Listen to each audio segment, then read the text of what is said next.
아멘.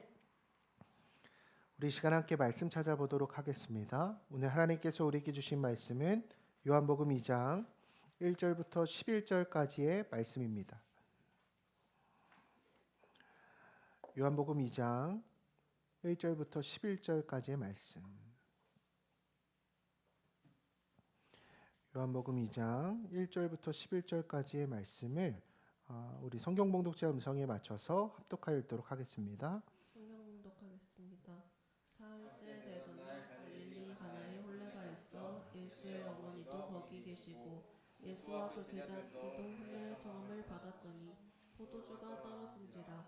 예수의 어머니가 예수에게 이르되 저들에게 포도주가 없다 하니 예수께서 이르시되 여자여 나와 무슨 상관이 있나이까. 내 때가 아직 이르지 아니하였나이다. 그의 어머니가 하인들에게 이르되 너희에게 무슨 말씀을 하시든지 그대로 하라 하니라. 거기에 유대인의 정결 예식을 따라 2-3통 드는 도물 항아리 6이 놓였는지라. 예수께서 그들에게 이르시되 항아리에 물을 채우라 하신즉 아기까지 채우니 이제는 떠서 연회장에게 갖다 주라 하심에 갖다 주었더니 연회장은 물로 된 포도주를 맛보고도 어디서 났는지 알지 못하되 물 떠온 할인들은 알더라. 연회장이 신랑을 불러 말하되 사람마다 먼저 좋은 포도주를 내고 취한 후에 낮은 것을 내거늘 그대는 지금까지 좋은 포도주를 두었도다 하니라. 예수께 첫 표적을 갈릴리 가나에서 행하여 그의 영광을 나타나시매 제자들이 그를 믿느니라. 아멘. 네, 오늘은 주님을 만나다 마지막 시리즈로 결핍 속에 주님을 만나다라는 제목으로 함께 말씀을 나누도록 하겠습니다. 2018년에 우리나라 메가 베스트셀러 중에 죽고 싶지만 떡볶이는 먹고 싶어라는 책이 있습니다. 우리나라에서만 60만 부가 팔렸고요.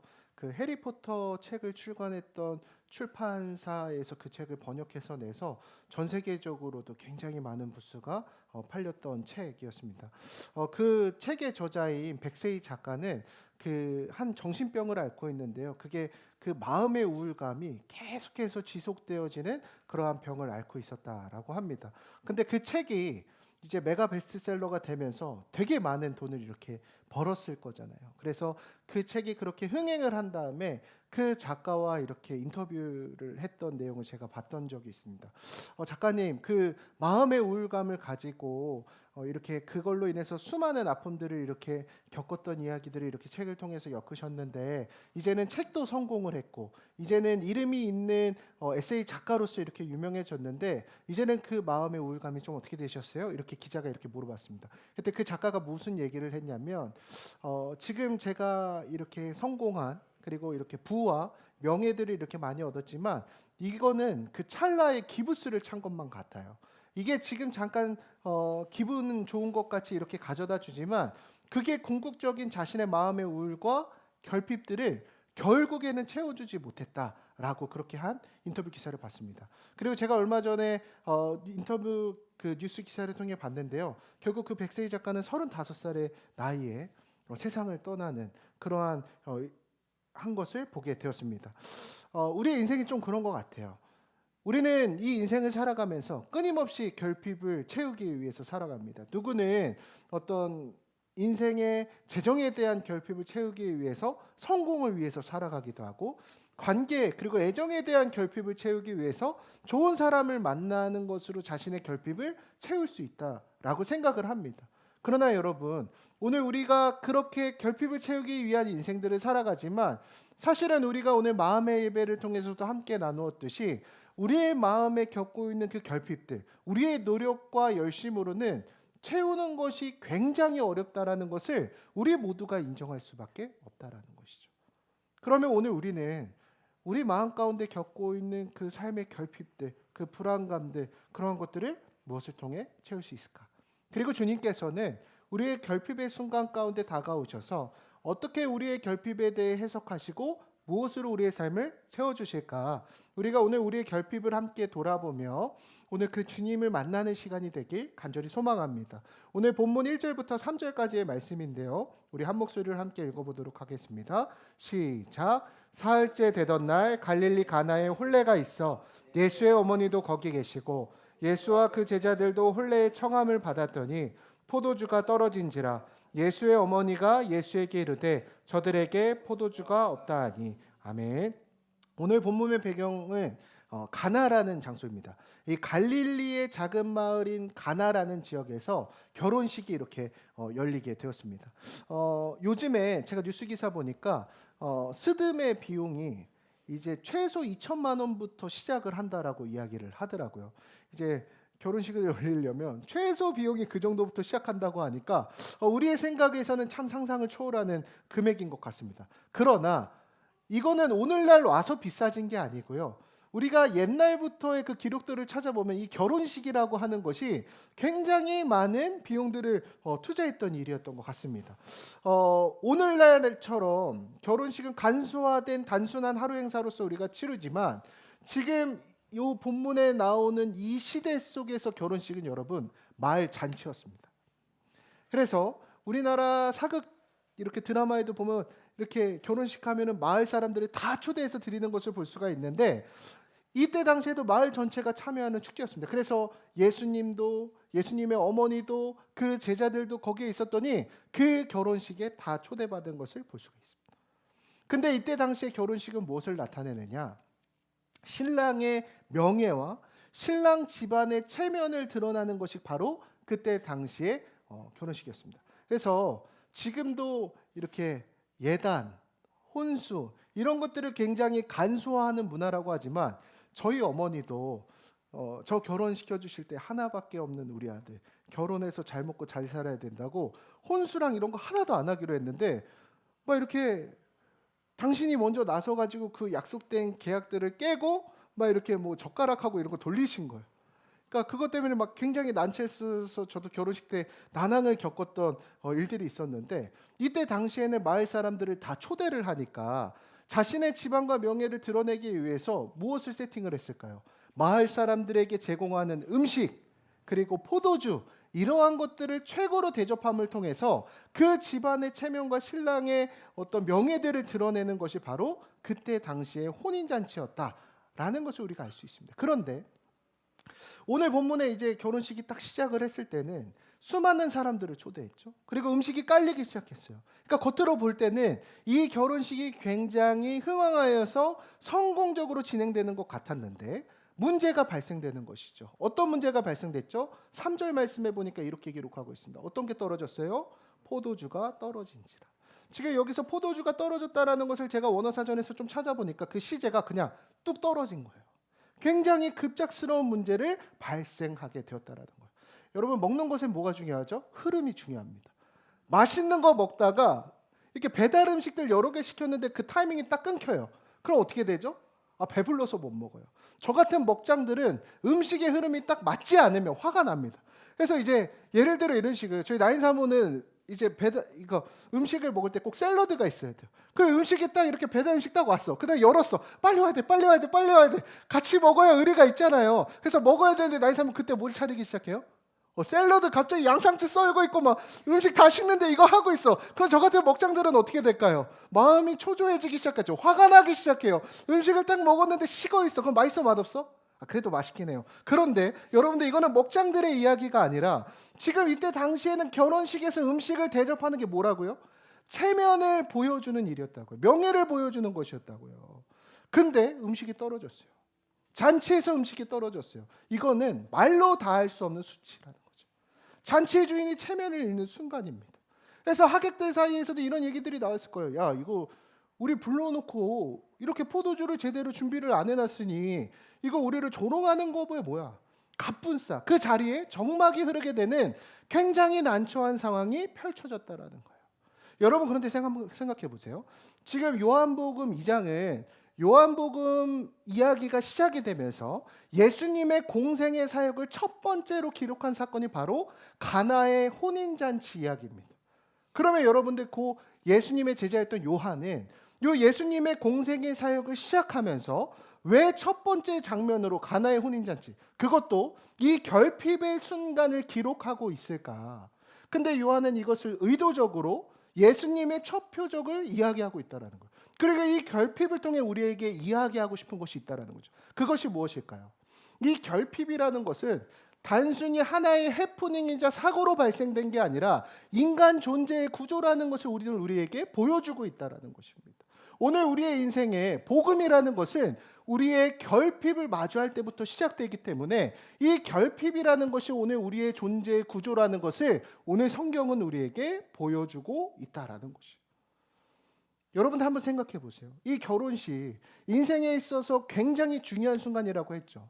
제가 결혼 준비를 해보니까 진짜 그래요. 나인 사모님이 이제 그 결혼식 준비하면서 목사님은 이제 등치가 너무 크니까 정장은 여기에서 맞추고 청담동 가서 웨딩 사진을 찍어야 되고 구두는 여기서 맞추고 웨딩 그 드레스는 여기 막 드레스 투어도 다니고 이래요. 여러분 하나의 잔치를 준비하기 위해서 공을 드릴까요, 안 드릴까요? 굉장히 열심히 드립니다. 얼마나 열심히 하는지 몰라요. 그래서 뭐 입장곡은 뭐 할지 퇴장곡은 뭐 할지 엄청나게 공을 들여요. 근데 여러분들 그 잔치 자리에 뭐가 생겨요? 결핍이 생기죠. 이거는 지금 뭘 보여주고 있느냐면 인간이 만든 가장 행복한 순간도 스스로 완전하지 않다라고 하는 구조를 오늘 우리에게 보여주고 있다는 거죠. 즉 인간의 노력, 아무리 우리의 성실하게 반응을 한다 할지라도 그 우리가 만든 최선의 결과값에도 결국엔 무엇이 발생할 수밖에 없다라고 성경은 이야기할까요? 결핍이 발생할 수밖에 없다는 거예요. 그래서 이거는 어떤 해프닝이 아니라 오늘 우리의 구조적인 영역들에 대한 문제들을 성경은 조명하고 있다는 것이에요. 오늘 우리의 인생에서도 마찬가지입니다. 여러분들 행복했으면 좋겠어요? 불행했으면 좋겠어요? 여러분의 인생이. 불행하고 싶은 사람은 아무도 없죠. 그럼 미친 사람이에요. 우리는 다 행복하고 싶습니다. 그래서 우리는 행복을 준비하며 살아갑니다. 행복하기 위해서 공부하는 거잖아요. 행복하기 위해서 취업을 준비합니다. 행복하기 위해서 결혼을 열심히 준비해요. 우리가 기획한 미래, 우리가 계산한 안정. 근데 문제는 무엇이에요? 성경이 오늘 조명하고 있는 것은 내가 그토록 열심히 공들여서 준비한 나의 미래, 나의 성공, 나의 안정 가운데에서 그 한가운데에서 무엇이 떨어질 수 있다는 거예요? 포도주가 떨어질 수 있다. 우리의 인생은 결핍을 당면할 수밖에 없는 인생이라는 것을 성경은 오늘 우리에게 조명해주고 있다는 거죠. 결국 오늘 이 가나의 혼인잔치에서 포도주가 떨어진 사건을 통해 성경이 우리에게 이야기하고자 하는 것이 있다는 거예요. 그건 무엇입니까? 내가 만든 잔치 어딘가에서는 반드시 결핍이 생긴다는 거예요. 나의 노력, 나의 계획, 나의 기회, 아무리 내가 최선을 다한 열심 가운데에서도 우리의 인생에는 반드시 당면할 수밖에 없는 것이 바로 결핍이라는 거예요. 여러분, 이 결핍은 우리의 노력으로 채워질 수가 없다라는 것입니다. 제가 목회를 하면서도 수많은 이처럼 포도주가 떨어진 사람들을 만나게 됩니다. 그 인생에서 잘 되고 싶어서 취업을 준비하기 위해서 고민해요. 기도해요. 취업을 했어요. 그러면은 그 결핍이 채워졌을까요? 직장 생활을 시작하니까 더 큰 지옥이 펼쳐져 있는 거죠. 사람들과의 관계에서 치이고 막상 돈을 받는데 통장의 월급은 스쳐 지나가는 것만 같습니다. 결핍이 채워질 줄 알았거든요. 더 큰 결핍이 기다리고 있었습니다. 나의 이 외로운 마음들을 채우기 위해서 좋은 사람을 만나면 내 결핍이 채워질 것 같아요. 그래서 결혼이라는 것을 하죠. 여러분, 결혼을 하면 결핍이 채워질까요? 더 큰 결핍이 기다리고 있죠. 내 여자친구가 이제 집에 안 가. 나랑 같이 살아. 싸웠는데도 아무도 이해하지 못하는 눈빛. 여러분, 그렇습니다. 이러한 문제들이 발생하는 이유는 무엇입니까? 이거는 예외가 아니에요. 구조적인 문제라는 거예요. 우리의 인생은 언제든지 포도주가 떨어질 수밖에 없는 인생을 살아가고 있다는 거예요. SNS에서는 다 괜찮은 척 살아가는 것 같죠? 그들의 인생을 플렉스하고 화려해 보이고 행복한 사진들을 올려요. 규린이가 이번 주 금요일에 롯데월드 갔다 온 사진 딱 보여주면서 목사님 이거 잘 나오지 않았어요? 행복해 보이죠? 쉽지 않아요. 쉽지 않아요. 우리의 인생의 결핍 있습니다. 겉으로 잘 살아가는 것 같은데 어느 순간 포도주는 떨어진다는 거예요. 오늘 말씀에서 기록된 포도주가 떨어진지라는 예외가 아닙니다. 돈이 있어도 공허하고 성공해도 불안하고 결혼을 해도 외롭고 심지어 저는 사역을 하는데도 지칠 때가 있다는 거예요. 우리는 무엇인가로 채우면서 살아가려고 하지만 우리 인생은 결국에는 결핍을 마주할 수밖에 없는 구조라는 거예요. 그럼 우리는 바로 여기서 질문은 해야 됩니다. 이 결핍은 왜 자꾸 생기느냐? 누구의 잘못 때문일까요? 여러분들이 노력하지 않았기 때문에 이러한 결핍을 당면할까요? 혹은 하나님의 존재로부터 우리가 멀어져 있기 때문에 이 결핍을 마주하는 걸까요? 이 결핍에 대한 근원을 우리가 살펴봐야 돼요. 그럼 이 결핍을 왜 마주하게 되느냐? 오늘 4절에서 5절까지의 말씀 같이 한번 읽어보도록 합시다. 우리 같이 읽습니다. 시작. 예수께서 이르시되 여자여 나와 무슨 상관이 있나이까? 내 때가 아직 이르지 아니하였나이다. 그의 어머니가 하인들에게 이르되 너희에게 무슨 말씀을 하시든지 그대로 하라 하니라. 아멘. 포도주가 떨어졌어요. 이 가장 중요한 순간에 문제가 발생됐고 이 체면이 다 구겨질 수밖에 없는 상황에서 예수님의 어머니였던 마리아가 예수님에게 이렇게 말씀하죠. 포도주가 없다. 그러면 예수님의 반응 어떻게 해야 돼요? 엄마가 시켰으면 해야죠. 근데 예수님의 대답이 약간은 생뚱맞습니다. 즉 예수님이 곧바로 움직이지 않고 이렇게 말씀하세요. 내 때가 아직 이르지 아니하였나이다. 여러분 이건 뭐 하는 반응이에요? 예수님의 대답은 어떤 것 같아요? 뭐 하자는 것 같아요? 야 포도주 없다. 이거 빨리 어디 가서 사오든지 어떻게 이 문제를 발생해야 될 것 같다. 내 때가 이르지 아니했습니다. 여러분 이 대답은 뭘 의미하는 거예요? 거절이에요? 무슨 의미예요? 근데 여러분 여기에 대한 해석을 잘 하셔야 돼요. 이거는 그냥 거절을 하고 있는 것이 아니라 시간에 대한 선언을 예수님께서 말씀하고 계십니다. 우리는 지금 당장 이 결핍에 대해서 충족되어지길 바라죠. 돈이 없으면 돈이 생겼으면 좋겠고 애정이 고프면 빨리 나의 애정을 채워줄 나의 단짝을 만나고 싶어합니다.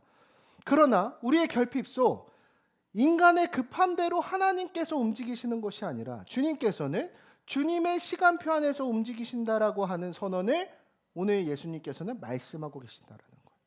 사람들은 지금 분위기 망했다. 이 집안 체면 어떡하냐? 지금 당장의 체면과 상황의 급급함만을 바라보고 있을 때 지금 예수님은 무엇을 바라보고 계시느냐? 지금 이 결핍을 통해 이 사건을 통해 하나님의 영광이 드러나고 시작된다라고 보고 계신다라는 거예요. 사람들은 지금 당장의 결핍, 지금의 문제를 해결하기에 급급하지만 예수님께서는 그 결핍을 통해 우리의 인생의 근원을 바꾸고 싶어 하신다라는 거예요. 오늘 우리가 이 말씀을 통해서 기억해야 되는 것은 무엇입니까? 오늘 우리의 그 결핍을 통해 주님께서는 오늘 우리의 삶을 근원적인 변화를 이루고 싶어 하신다라는 거예요. 그러기 전에 먼저 우리는 질문해야 되는 것이 있습니다. 무엇이냐? 그러면 우리의 인생에 왜 자꾸 이 결핍이 생길까? 왜 우리가 준비한 잔치 가운데 우리가 준비한 행복, 안정, 우리의 미래는 왜 늘 어딘가 모자랄까? 여러분들 이 결핍의 문제가 어디서 생기느냐? 근데 성경은 우리에게 이 세상이 최초로 창조되었던 그 시점으로 우리를 데려다 줍니다. 창세기 1장 31절 말씀이에요. 우리 같이 한번 읽어보죠. 시작. 저녁이 되고 아침이 되니 이는 여섯째 날이라. 아멘. 여러분 인간이 가장 결핍을 느끼지 않았던 완전한 순간이 있습니다. 그건 언제였을까요? 하나님께서 세상을 창조하셨던 그 에덴 동산에서 거주할 때에 인간은 결핍을 느끼지 않는 가장 완전한 그 평안한 상태 가운데 살아갈 수 있었습니다. 왜? 하나님과 연결된 유기적 존재로서 아침에 눈을 뜨면 하나님이 계셨고 기도해야 만나는 하나님이 아니라 자신의 인생에서 자신의 필요를 공급해 주시는 하나님이 매일마다 동행하여 주시니까 뭔가를 증명하지 않아도 되고 누구와 비교하지 않아도 되고 자신의 결핍이 없이 그냥 숨쉬는 그 자체로 충분한 인생을 살아갔어요. 하나님께서 창조하신 목적 그대로 그 세상 가운데 살아갈 때 인간의 존재는 완벽하게 완전할 수 있었다라는 거예요. 근데 어떤 문제가 생겼죠? 창세기 3장에서 어떤 사건을 당면하죠? 선악과 사건이 발생되어집니다. 여러분 선악과의 궁극적인 먹게 된 이유, 근원이 무엇입니까? 하나님 없이 내가 판단하며 살겠다. 하나님 없이 내가 채우는 인생을 살아보겠다. 하나님처럼 되겠다. 하나님 없이 내가 주인이 되겠다라고 하는 마음으로 그 선악과를 먹게 되었죠. 근데 그 순간 우리의 마음 가운데 무엇이 들어오게 되죠? 결핍이 들어오게 됩니다.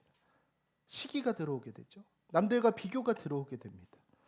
하나님 없이 살 수 없는 존재가 하나님 없이 완전하려는 존재가 되려고 했을 때 결핍이 시작되었다라고 성경은 기록하고 있다라는 것입니다. 결국 여러분 결핍이라고 하는 마음은 무엇으로부터 비롯되어진다라는 거예요. 하나님과의 관계가 멀어졌기 때문이 아니라 내 인생이 하나님 없이 충분하다라고 고백할 때, 내 인생을 하나님 없이 안전하게 성공하고자 할 때에 우리의 인생은 결핍을 느낄 수밖에 없는 존재라고 성경은 이야기하고 있다라는 거죠. 오늘 우리는 그렇게 인생을 계획하면서 살아갑니다. 하나님, 내가 이렇게 살고 싶은데 하나님 그 인생을 이룰 수 있게 축복해 주세요. 그러니까 내가 좋은 대학 갈 수 있게 하나님 이걸 이룰 수 있게 해주세요. 그러나 이 정도는 하나님 도움 없이도 됩니다. 이 정도 수준까지만 하나님이 간섭해 주셨으면 좋겠습니다. 여러분, 그렇게 내가 하나님 없이 완전하고 내가 세운 계획대로 살아가려고 할 때 우리의 인생은 무엇을 당면하게 된다고요? 포도주가 떨어진지라 결핍을 마주할 수밖에 없다라는 것이죠. 오늘 우리가 하나님을 우리의 인생의 도움 정도로 생각한다라고 할 때 우리는 그 결핍을 느낄 수밖에 없는 존재입니다. 힘들 때만 찾고 필요할 때만 기도하고 잘 되면 하나님을 잃어버리며 살아갈 때 우리의 영혼은 결핍을 느낄 수밖에 없는 존재라는 거예요. 오늘 성경에서는 우리에게 무엇을 이야기하고 있습니까? 하나님은 우리의 도움이 아니라 오늘 우리의 생명이라는 거예요. 우리는 생명 없이 완전해지는 인생을 살아가고 싶지만 그 구조 안에서는 채워도 결국에 그 포도주가 계속해서 말라버릴 수밖에 없는 구조라는 것을 이야기하고 있어요. 결국 이 결핍이라고 하는 것은 예외가 아니라 뭐라고요? 구조라는 거예요. 내가 아무리 채워보려는 열심히 해도 반드시 다시 부족해질 수밖에 없다라는 것입니다. 오늘 우리가 하나님 없이 살아가려고 하는 그 상태, 여러분 우리가 그 지점을 당면하는 것으로부터 오늘 복음은 시작되어집니다. 오늘 우리의 결핍의 구조를 마주하고 그 자리에 하나님을 초대할 수 있는 저와 여러분이 되길 간절히 소망합니다. 그러나 오늘 말씀에서 중요한 게 있어요. 그 결핍의 순간 가운데 예수님께서 무엇을 선포하고 있다고요? 하나님의 때를 선포하고 있어요. 그 결핍의 자리 가운데 하나님께서는 무엇을 행하고자 하십니까? 기적을 행하십니다. 혼인잔치에 포도주가 떨어졌기 때문에 예수님께서 이 땅에 기적을 행하시는 첫 번째 장소가 되었다라는 것을 오늘 요한복음 2장은 기록하고 있습니다. 결국 그 결핍의 자리에서 하나님의 역사가 시작되고 있다라는 것이에요. 우리 다 같이 따라해 봅시다. 고난은 영적인 터널이자 지름길이다. 여러분, 오늘 우리의 인생에서 만나게 되는 결핍으로 인한 고난들을 마주하게 됩니다. 돈이 떨어져서 가난을 마주하게 되고요. 관계로 인한 결핍으로 인해서 애정 결핍을 마주하게 되기도 하고요. 어떤 성공에 대한 결핍으로 인해서 여러 가지 우리의 인생의 탄식들을 뵙게 됩니다. 여러분, 그러나 그 결핍의 순간 우리는 저주하고 이 상황 가운데 우리는 벗어나고 싶어 하지만 그 자리 가운데 예수님께서 행하시는 것이 있다라는 거예요. 그게 무엇입니까? 예수님께서 그 하나님의 때를 선포하고 계시다라는 것이에요. 오늘 성경에서는 예수님께서 그 결핍의 시간 가운데 그 종들을 향해서 뭐라고 말씀하시죠? 그 돌 항아리에 물을 채우라라고 말씀하시죠. 그리고 그것을 통해서 예수님께서 물을 포도주로 바꾸시는 놀라운 기적들을 그 자리 가운데 행하시는 것을 볼 수 있어요. 오늘 우리의 마음에 나의 계획과 나의 방법들이 비워지기 시작할 때 주님께서 행하시는 역사들이 있다라는 거예요. 나를 비우고 주님의 말씀 가운데 순종함으로 반응하게 될 때에 주님께서 우리의 삶 가운데 무엇을 행하시기 시작하죠? 물이 포도주로 바뀌게 되는 근원의 변화가 나타나기 시작한다라는 거예요. 오늘 우리의 삶에서도 나의 방법과 노력으로 아무리 채우려고 해도 채워지지 않다가 결국에 그 결핍을 마주하게 돼서 탄식하게 됐을 때 모든 것을 비우기 시작한 그 순간 하나님의 역사가 시작되게 됩니다. 오늘 우리의 삶 가운데 물로 포도주를 바꾸시듯 우리의 근원을 변화시켜 주시는 하나님. 결국 오늘 우리가 이 말씀을 들으면서 고백해야 되는 것이 있다라는 거예요. 그것이 무엇입니까? 아, 나는 하나님 없이 충분하지 않구나. 여러분, 이 믿음의 고백이 오늘 우리에게 뱉어질 때에 오늘 하나님의 기적이 오늘 우리의 삶 가운데 나타나기 시작할 줄 믿습니다. 주님은 오늘 충분한 사람, 충만한 사람을 찾으시는 분이 아니라 부족한 자를 찾으러 오십니다. 결국 오늘 그 결핍 가운데 오늘 우리가 고난을 고백하며 탄식하는 이유는 무엇입니까? 그 고백은 오늘 우리의 삶에 하나님이 필요하다는 신호라는 것이에요. 오늘 그 인생의 끝 가운데 하나님을 초대함으로 우리의 삶 가운데 진정 하나님의 일하심을 경험할 수 있는 저와 여러분이 되길 간절히 소망합니다. 오늘 말씀으로 돌아와서 요한복음 2장 11절 말씀인데요. 마지막이에요. 우리 같이 한번 읽어보도록 하겠습니다. 시작. 예수께서 이 첫 표적을 갈릴리 가나에서 행하여 그 영광을 나타내시매 제자들이 그를 인పు입니다. 아멘. 오늘 요한복음 2장에서는 가나의 혼인잔치에서 물이 포도주로 바뀐 사건이 그 예수님께 행하신 첫 번째 공생의 사역이라는 것을 기록하고 있어요. 근데 오늘 이 예수님께서 행하신 기적에 대해서 성경은 표적이라고 해석을 하고 있습니다. 단순한 기적이 아니라 표적이라는 거예요. 여러분, 표적은 뭐죠? 무언가를 보여주기 위한 이정표예요. 뭘 보여주고 싶다라는 거예요. 이 가나의 혼인잔치를 통해서 어떤 메시지를 전해주고 싶다라는 거예요. 그 이 기적, 단순히 이 혼인잔치에서 포도주가 채워진 사건으로 끝나는 해프닝이 아니라 이걸 통해서 오늘 우리에게 주고 싶은 영적인 유익이 있다라는 것이에요. 그럼 이 가나의 표적은 무엇을 가리키고 있을까요? 결국에 예수님의 공생의 사역은 우리에게 십자가 앞으로 우리를 데려다 줍니다. 가나에서 포도주가 떨어졌습니다. 가장 기쁜 자리에서 기쁨이 비어버렸어요. 그런데 예수님께서는 요한복음 19장에서 이렇게 고백하십니다. 목 마르다. 가나에서 사람들의 포도주가 떨어졌는데 골고다에서는 하나님의 아들이 목말랐다라는 거예요. 예수님의 포도주 사건은, 가나의 포도주 사건은 결국 예수님의 십자가의 표적을 우리에게 드러내고 있어요. 연결점입니다. 왜 하나님의 아들이 목마르셔야 됐습니까? 무엇이 떨어졌기 때문이에요. 우리 인생의 결핍이 나타났기 때문에 우리가 채워지기 위해 그분이 비워지심을 우리에게 표적을 통해 이야기하고 계시다라는 거예요. 우리가 생명을 얻기 위해 그분이 생명을 내어주셨으면 우리에게 표적을 통해 보여주고 있으시다라는 거예요. 우리는 하나님 없이 완전하려 했고 그 결과 결핍의 구조 안에 갇히게 되었을 때 그 구조를 깨기 위해 하나님의 아들이 스스로 결핍의 자리에 내려왔음을 보여주는 사건이 바로 가나의 혼인잔치 이야기라는 것이에요. 빌립보서 2장 5절부터 11절까지의 말씀이에요. 우리 한 절씩 교독하여 있죠. 제가 먼저 읽겠습니다. 너희 안에 이 마음을 품으라. 곧 그리스도 예수의 마음이니 그는 근본 하나님의 본체시나 하나님과 동등됨을 취할 것으로 여기지 아니하시고 오히려 자기를 비워 종의 형체를 가지사 사람들과 같이 되셨고 사람의 모양으로 나타나사 자기를 낮추시고 죽기까지 복종하셨으니 주는 십자가에 죽으시니라. 이러므로 하나님이 그를 지극히 높여 모든 이름 위에 뛰어난 이름을 주사 하늘에 있는 자들과 땅에 있는 자들과 땅 아래에 있는 자들로 모든 무릎을 예수의 이름에 꿇게 하시고 함께 있습니다. 모든 입으로 예수 그리스도를 주라 시인하여 하나님 아버지께 영광을 돌리게 하셨느니라. 아멘. 주님께서는 자기를 비워 직접 종의 형체를 가지셨죠. 가나에서 물이 포도주로 바뀌었듯이 십자가에서의 그 피 흘리신 사건이 생명으로 바뀌게 된 것입니다. 오늘 가나의 혼인잔치에 포도주가 떨어진 수치는 하나님의 살아계심을 드러내는 영광으로 바뀌었죠. 마찬가지로 십자가라고 하는 저주의 사건은 결국 오늘 우리의 죄의 문제를 해결하는 구원의 사건으로 변화되었습니다. 결국 결핍의 사건, 가나의 혼인잔치 통해서 오늘 우리에게 보여주고자 하는 표징은 무엇입니까? 십자가 사건입니다.